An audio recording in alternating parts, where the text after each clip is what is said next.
Hello students, welcome to Learn Assam.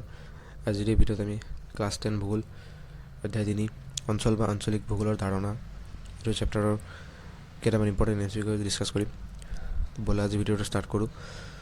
1 number প্ৰশ্নটো হৈছে ভূগোল বিষয়টো কোনটো শাখা অতি গুৰুত্বপূৰ্ণ?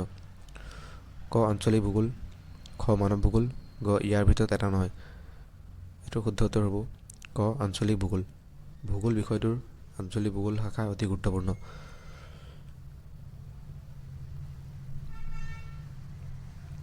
2 নম্বৰ প্ৰশ্ন সাদৃশ্য ভিত্তিত চিনাক্ত কৰা একোটা অংশক কি বুলি কোৱা হয়? ভৌগোলিক বৈচিত্ৰ্যৰ বিষয়, ক্ৰিয়াত্মক অঞ্চল, সমধৰ্মী অঞ্চল। এইটোৰ উত্তৰ হ'ব ক সমধৰ্মী অঞ্চল। সাদৃশ্যৰ ওপৰত চিনাক্ত কৰা একোটা অংশক সমধৰ্মী অঞ্চল বুলি কোৱা হয়।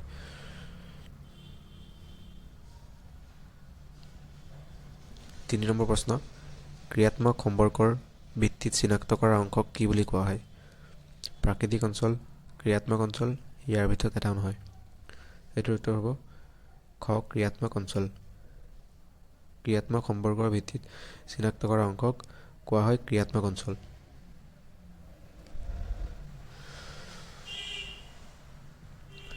4 নম্বৰ প্ৰশ্ন প্ৰাকৃতিক উপাদান কিহৰ ওপৰত নিৰ্ভৰ কৰি চিনাক্ত কৰা হয়?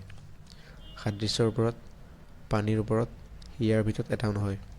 এইটোৰ উত্তৰ হ'ব ক সাদৃশ্যৰ ওপৰত। প্ৰাকৃতিক উপাদান সাদৃশ্যৰ ওপৰত নিৰ্ভৰ কৰি চিনাক্ত কৰা হয়।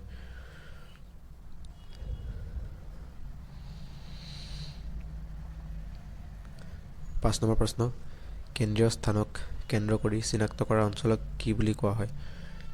সংযুক্ত অঞ্চল, ক্ৰিয়াত্মক অঞ্চল, নিজস্ব অঞ্চল। এইটোৰ উত্তৰ হ'ব খ ক্ৰিয়াত্মক অঞ্চল। কেন্দ্ৰীয় স্থানক কেন্দ্ৰ কৰি চিনাক্ত কৰা অঞ্চলক কেন্দ্ৰীয় অঞ্চল বুলি কোৱা হয়।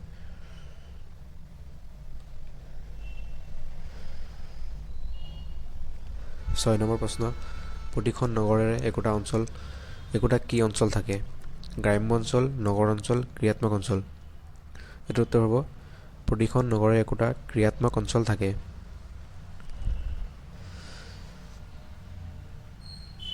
7 নম্বৰ প্ৰশ্ন ভূপৃষ্ঠৰ প্ৰায় কিমান নিযুত বৰ্গ কিলোমিটাৰ মাটি আছে? 149 নিযুত, 173 নিযুত, 275 নিযুত। এইটোৰ উত্তৰ হ'ব ক 149 নিযুত। 8 নম্বৰ প্ৰশ্ন ভূপৃষ্ঠৰ প্ৰায় কিমান নিযুত বৰ্গ কিলোমিটাৰ পানী আৱৰি আছে? 135 নিযুত, 378 নিযুত, 361 নিযুত। এইটোৰ উত্তৰ হ'ব গ 361 নিযুত। ভূপৃষ্ঠৰ প্ৰায় 361 নিযুত বৰ্গ কিলোমিটাৰ পানী আৱৰি আছে।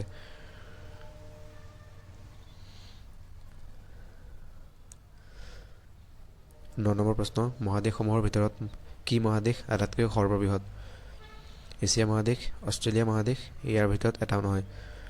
এইটোৰ উত্তৰ হ'ব ক এছিয়া মহাদেশ।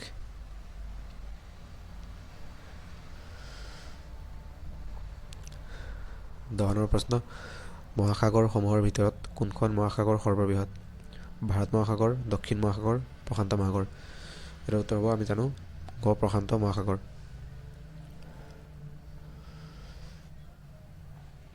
11 নম্বৰ প্ৰশ্ন পৃথিৱীৰ স্থলমণ্ডলৰ প্ৰায় কিমান শতাংশ জুৰি আৱৰি আছে? 30%, 50%, 20%। এইটোৰ উত্তৰ হ'ব 30%। পৃথিৱীৰ স্থলমণ্ডলে প্ৰায় পৃথিৱীৰ 30% আগুৰি আছে। 12 নম্বৰ প্ৰশ্ন নিৰক্ষীয় অঞ্চলৰ বছৰি গড় উত্তাপৰ পৰিমাণ কিমান degree Celsius? 37 Celsius, 27 Celsius, 32 Celsius. এইটোৰ উত্তৰ হৈছে খ 27 চেলছিয়াছ।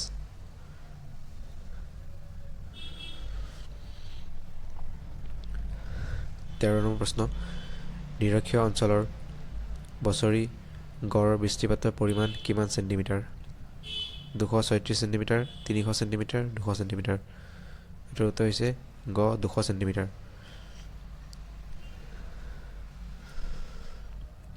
14 নম্বৰ প্ৰশ্ন আমাজন নদীৰ অৱবাহিকাক কি বোলা হয়? চেলভা, দ্বীপপুঞ্জ, ইয়াৰ ভিতৰত এটাও নহয়। এইটোৰ উত্তৰ হ'ব আমাজন নদীৰ অৱবাহিকাক চেলভা বুলি কোৱা হয়।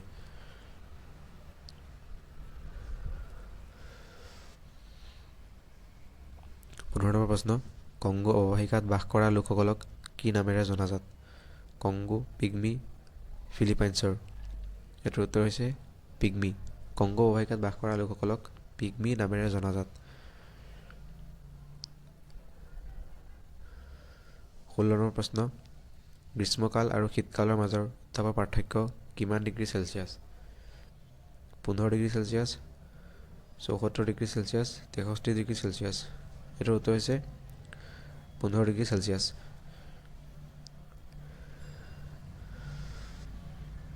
17 নম্বৰ প্ৰশ্ন, গ্ৰীষ্মকালত উত্তাপ গড়ে কিমান ডিগ্ৰী চেলছিয়াছলৈ বৃদ্ধি পায়? 14 degree Celsius, 15 degree Celsius, 20 degree Celsius. এইটোৰ উত্তৰ হৈছে 15 ডিগ্ৰী চেলছিয়াছ। গ্ৰীষ্মকালত 15 ডিগ্ৰী চেলছিয়াছ উত্তাপ বৃদ্ধি পায়।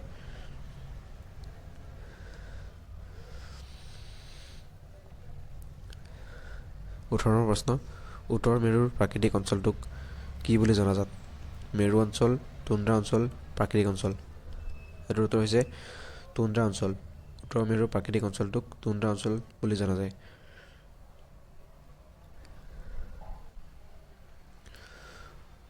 19 নম্বৰ প্ৰশ্ন, উপকূল ৰেখা প্ৰায় কিমান হাজাৰ কিলোমিটাৰ দীঘল? 30,000, 32,000, 42,000। এইটোৰ উত্তৰ হৈছে 30,000। উপকূল ৰেখা প্ৰায় 30,000 কিলোমিটাৰ দীঘল।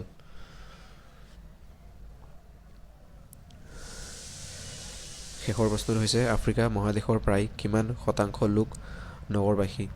20%, 27%, 37%। এইটোৰ উত্তৰ হৈছে ক 20%।